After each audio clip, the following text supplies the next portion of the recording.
In this video, I will be discussing why a narcissist really doesn't care at all about losing you. Number 1, they never attach emotionally.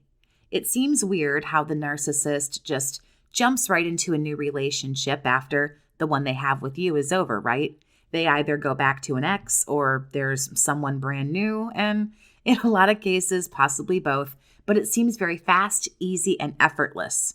You're thinking, well, I guess I didn't mean very much if you can just run along like that.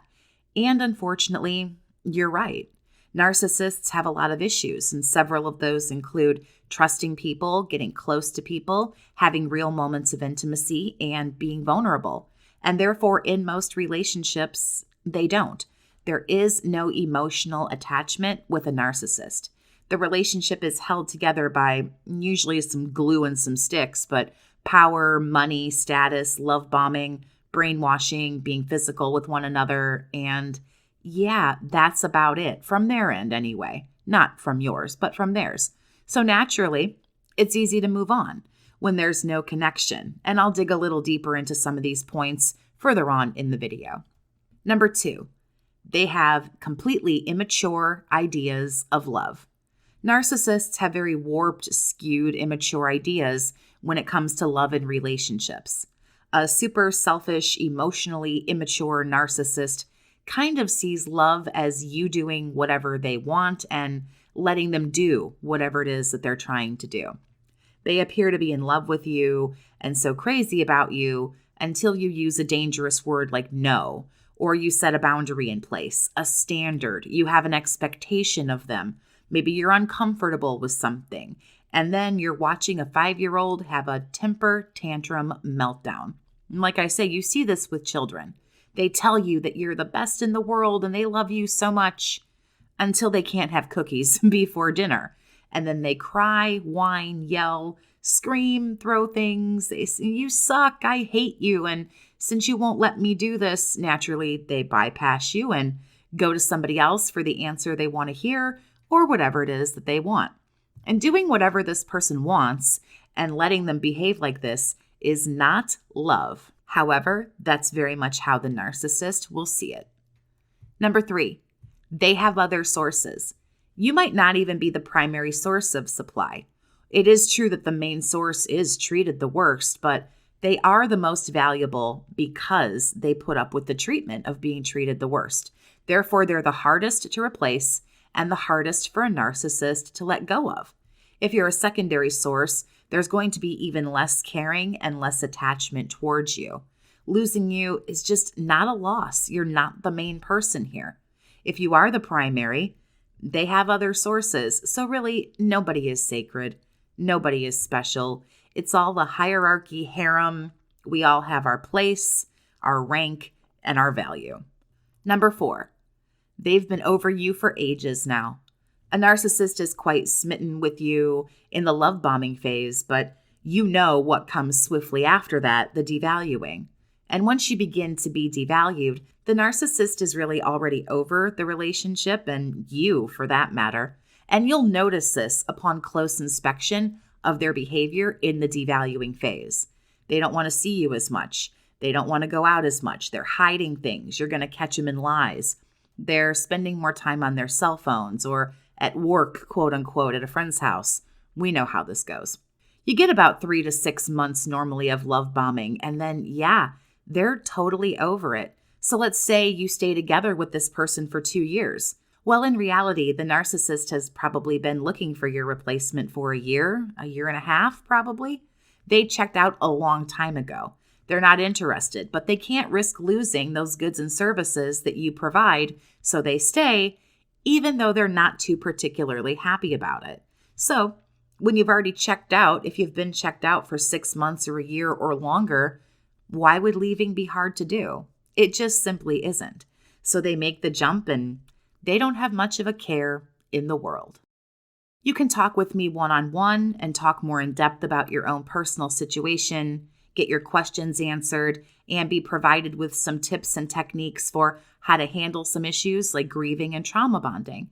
And you can do that by sending an email to BookAChatWithJess@gmail.com, or you can set up an appointment in just a few clicks by clicking the link down in the video description to get started, and I look forward to hearing from you. Number 5, this isn't about you. You silly survivor, thinking this is about you and how you feel. This is, of course, all about the narcissist. They're not interested in your thoughts, feelings, emotions, opinions, ideas, or anything else, and they've probably already made that abundantly clear. To a highly narcissistic person, you are a list of goods and services, an inanimate object, really. Do you come home from work and ask your sofa how its day was today? No, because it's a sofa, isn't it? That's kind of how it is with a narcissist. You don't really ever register as a person. Again, you're a list of goods and services with your name, your serial number, and your rank in the harem, in the hierarchy. Number 6, they have a disorder. It is important to stay grounded and recognize that these folks probably have personality disorders. They could also be mentally ill, or just mentally ill and maybe not have the personality disorder, but there is something in their brain. They have unhealed trauma, and in short, there's just a lot of issues that are not being handled at all, or they're not being dealt with correctly. Narcissists have harems of people who they pick and choose from when they want to. One person will never be enough to fulfill them.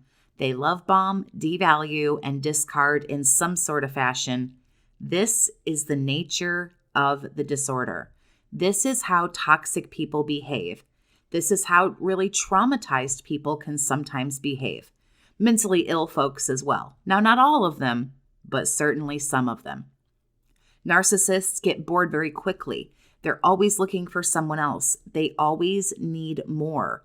This is the nature of the beast. Number 7, you're just not good supply anymore. A lot of times it's easy for a narcissist to leave because you're just not a good enough source anymore. And this is what I was alluding to in a few of my earlier points when I said no one's really special to a narcissist. You're not really valued as a person, as a human being. We're only new and good for a short amount of time. And then we get lumped in with everyone else. And at some point, we end up doing something that pisses them off. We say no, we stand up for ourselves. Again, we put a boundary in place. We do something that, frankly, the narcissist doesn't like. And even if you're the most agreeable person in the world, they're just going to get bored of you anyway. The new car smell only lasts for so long. If you constantly call them out on their behavior, you don't play along. Let's just ask ourselves these really frank questions here. Why would they miss you?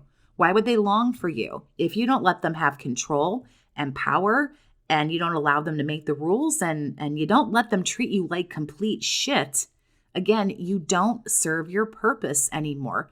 You're more than likely just going to get dismissed, and yeah, they don't care because you're not good. You're not valuable anymore. They'll say things like, it's your fault, you're terrible, you're awful, you're not who you were in the beginning. I'm sure you've already seen it and already heard it. Number 8, they don't love anyone. You can't love another soul if you don't love yourself. Cliche as hell, but it's true. Narcissists and toxic people, they don't value anyone, even themselves. Look at how a person like this carries themselves. Are they making smart, well thought out, healthy decisions for themselves and those around them? Or are they a shitty parent? Are they someone who hops in bed all over town? Are they someone who takes money from people, uses people? Yeah, that's not self-love. That's not self-care. That's manipulative, self-absorbed, predatory bullshit. They don't love themselves, so they can't love you. They don't miss you. They don't value you in that way. They cannot love you. Real love is work. It's also scary. Real love is like at-will employment. Either one of you can leave at any time for a reason of your choosing or no reason at all. That's love, and it's very scary. They're not interested in that. Love also requires 2 things they don't want to give you. They don't want to give anyone: vulnerability and intimacy. Big no-no from narcs. Shallow, superficial relationships that they can blast all over social media only, please. So let me know if you agree with these points or not down in the comments below. Thank you so much for listening. Have a great day, survivor, and take care of yourself.